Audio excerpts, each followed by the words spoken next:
Hello student, आपका मेरे YouTube channel complete physics में पुनः स्वागत है। आज हम लोग क्लास 12th के सेकेंड पार्ट का सेकेंड चैप्टर एल्कोहल, फिनॉल और ईथर स्टार्ट करेंगे। तो एल्कोहल, फिनॉल, ईथर में हम लोग क्या करेंगे, सभी चीज़ों को अलग अलग पढ़ेंगे। चैप्टर है एल्कोहल, फिनॉल और ईथर। तो हम लोग अलग अलग स्टडी करेंगे। स्टडी क्या करना है, सबसे पहले सबकी नॉमेनक्लेचर, नामकरण की स्टडी करना है, बनाने की विधि स्टडी करना है, रासायनिक गुणधर्म, भौतिक गुणधर्म और इम्पोर्टेंट अभिक्रिया। तो हम लोग क्रम वाइज सबका पहले हम लोग स्टडी करते हैं। क्लासिफिकेशन हम लोग एक एक करके पढ़ेंगे। एल्कोहल अलग, फिनॉल अलग, एथर अलग। तो एल्कोहल जो होते हैं प्राइमरी रूप से तीन तरह से हम लोग इसको क्या कर सकते हैं, विभाजित कर सकते हैं। एक तो हो सकता है कि अल्फा कार्बन के आधार पर कि ये प्राइमरी है, सेकेंडरी है या टर्शियरी है। तो तीन टाइप के होते हैं alcohol: primary alcohol, secondary alcohol या द्वितीयक एल्कोहल, और टर्शरी या तृतीयक एल्कोहल। प्राइमरी एल्कोहल मतलब कि OH जिस कार्बन से जुड़ा होगा। अच्छा, एल्कोहल का फंक्शनल ग्रुप क्या है, OH, ठीक है। OH जिस कार्बन से जुड़ा है वो अल्फा कार्बन होगा, और उसके पास अगर दो हाइड्रोजन है, मतलब दो अल्फा हाइड्रोजन है, तो ऐसे एल्कोहल को हम लोग बोलते हैं प्राइमरी एल्कोहल या प्राथमिक एल्कोहल। अगर OH जिस कार्बन जुड़ा है उसके पास एक हाइड्रोजन है और दो कोई भी एल्किल ग्रुप है, तो उसे हम लोग कहते हैं सेकेंडरी एल्कोहल या द्वितीयक एल्कोहल। फिर अगर OH जिस कार्बन से जुड़ा है उसके पास एक भी एल्कोहल, एक भी हाइड्रोजन नहीं है, तो उसे हम लोग बोलते हैं तृतीयक एल्कोहल।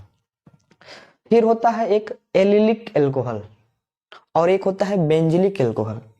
तो एलिलिक एल्कोहल क्या होता है, OH जिस कार्बन से जुड़ा है वह नेक्स्ट कार्बन से जो जुड़ा है वह sp3 sp2 संकरण हो, ठीक है।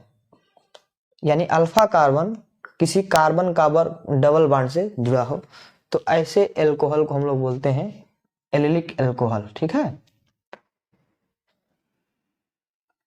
फिर होता है बेंजिलिक एल्कोहल।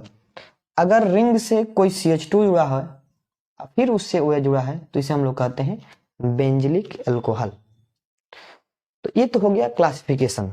बेंजिलिक एल्कोहल में OH ऐसे कार्बन जुड़ा होगा जो कार्बन रिंग से जुड़ा होगा। एलिलिक एल्कोहल में OH उस कार्बन जुड़ा होगा जो कार्बन कार्बन डबल बॉन्ड से जुड़ा होगा। और एल्कोहल, फिनॉल, ईथर इसी तरह क्लासिफाई किया जाएगा। फिनॉल अलग होता है, बेंजीन वाला होता है। बेंजीन रिंग से डायरेक्ट OH जुड़ा है तो फिनॉल होगा। फिर आर को ईथर कहते हैं, वो अलग की बात है, वो अभी हमको नहीं पढ़ना है। पहले हम लोग एल्कोहल पढ़ेंगे क्रम वाइज, फिर उसको पढ़ेंगे। प्राथमिक एल्कोहल क्या होता है, OH जिस कार्बन जुड़ा है उसके पास से दो अल्फा हाइड्रोजन होना चाहिए, उसे हम लोग बोल देंगे प्राथमिक।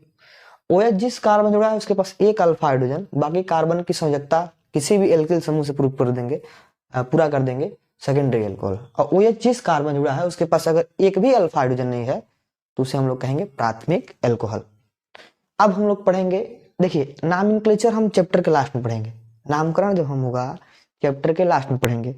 हम लोग सबसे जो मेन है बनाने की विधि, सभी यौगिकों को बनाने की विधि, रासायनिक अभिक्रिया, भौतिक गुणधर्म पढ़ लेंगे पहले।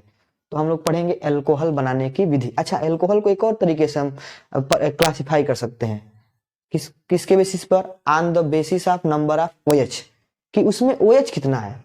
जैसे एक कंपाउंड है ये CH3OH, तो इसमें एक है, तो ये होगा मोनोहाइड्रिक एल्कोहल। एक कंपाउंड हो गया जिसमें दो OH हो गया, तो ये हो गया डाईहाइड्रिक एल्कोहल। एक हो गया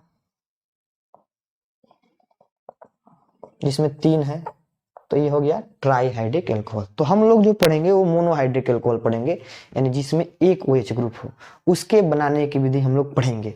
NCERT से हम लोग पढ़ेंगे, NCERT के बुक से पढ़ेंगे, और क्वेश्चन भी हम लगाएंगे अदर बुक से। तो सबसे पहले हम लोग बनाएंगे एल्कोहल।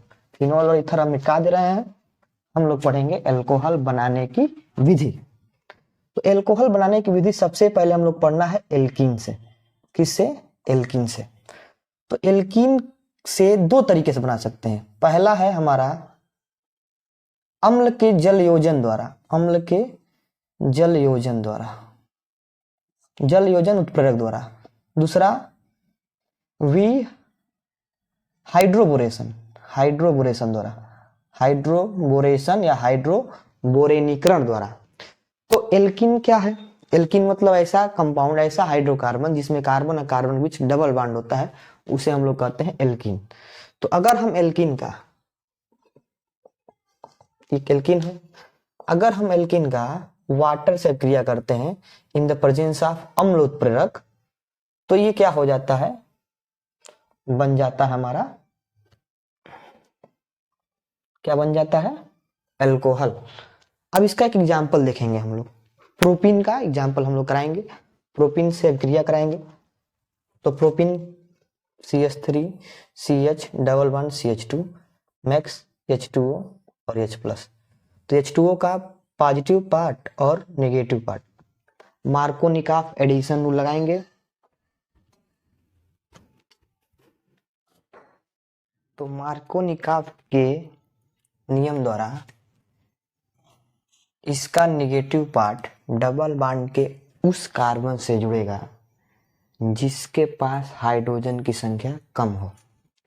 यहाँ पे एक हाइड्रोजन है, यहाँ दो हाइड्रोजन है, तो OH इससे जुड़ेगा, पहले तो डबल बॉन्ड टूट जाएगा, तो CH3 CH इससे जुड़ गया OH, सिंगल बॉन्ड हो गया, इससे जुड़ गया H, तो हो गया CH3। ये है हमारा अम्ल उत्प्रेरित जलयोजन द्वारा एल्किन बनाने की विधि। अब हम लोग इसकी क्रिया विधि पढ़ेंगे। पहले इसकी क्रिया विधि क्या है?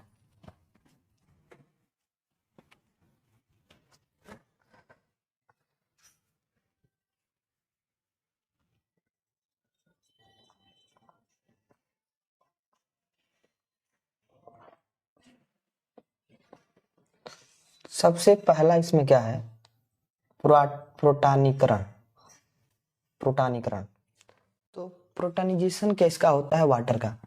वाटर होता है H2O, इसके ऊपर लोन पेयर है और अम्ल उत्प्रेरक से H प्लस आता है, और यहाँ पर अटैक होता है और H प्लस H2O से जुड़ जाता है। तो ऑक्सीजन से 3 हाइड्रोजन जुड़ गया, 2 पहले से था, एक और जुड़ गया, तो इसके ऊपर आ गया प्लस चार्ज। अब क्या होता है? इसी स्टेप में हमारा ये जो है एल्किन पे अटैक करता है।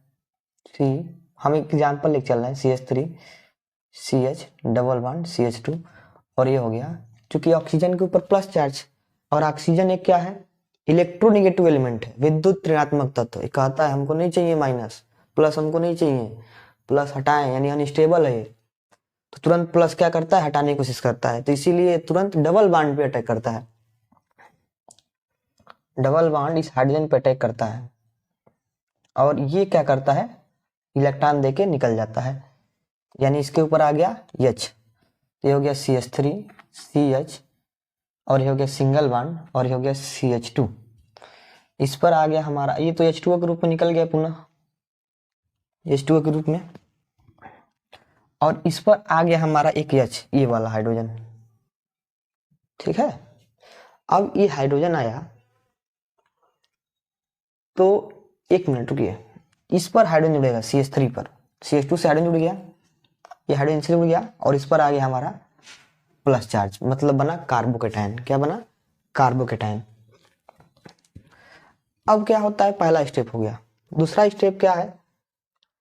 नाभिक रागी पर अटैक या नाभिक रागी का आक्रमण,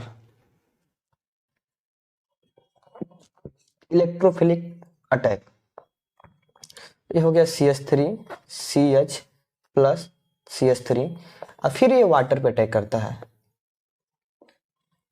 ठीक है, तो फिर ये क्या करता है?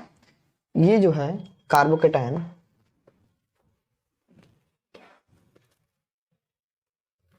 ये कार्बोकेटायन अटैक करता है फिर से इस पर। ठीक है, और ये से जुड़ जाता है, तो CH3 CH OH CH3, और इस पर आ गया प्लस चार्ज फिर से। तीसरा स्टेप क्या होता है? विप्रोटानीकरण।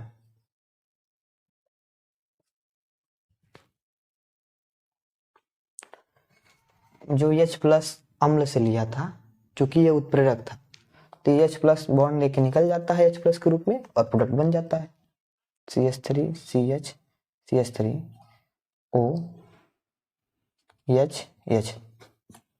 तो H प्लस निकल गया और बन गया CH3 CH CH3 OH। यानी अम्ल उत्प्रेरक जल योजन अपक्रिया द्वारा एल्कीन द्वारा एल्कोहल बनाने की विधि में सबसे पहला स्टेप क्या होता है? प्रोटोनाइजेशन। अम्ल का जो H प्लस है वाटर का प्रोटोनीकरण करता है और हाइड्रोनियम आयन बनता है H3O प्लस, एक्वा आयन भी कहते हैं।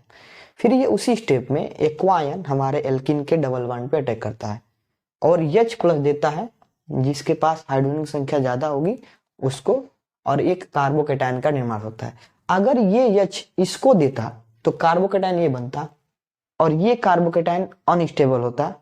बाय द वे अगर हम कह रहे हैं कि H यहाँ पे जा रहा है CH3 CH, तो H आ गया और यहाँ बन गया CH2 प्लस, ये कार्बोकेटायन अनस्टेबल है क्योंकि इंडक्टिव इफेक्ट इसका ज्यादा है, यहाँ CH3 ग्रुप लगा है, तो ये पॉसिबिलिटी ही नहीं है। बस उसका सेकेंड स्टेप में हो गया। सेकेंड स्टेप में ये फिर H2 जो निकल रहा है उस पर अटैक किया, बना लिया। और फिर तीसरे स्टेप में OH प्लस जो लिया था वो निकल गया और हमारा बन गया मेथनॉल, एथेनॉल, मतलब जो भी है अल्कोहल, इसका नाम होगा प्रोपेन 2 3 कार्बन चेन में है। बाकी अगली मेथड हम अगले वीडियो में बताएंगे।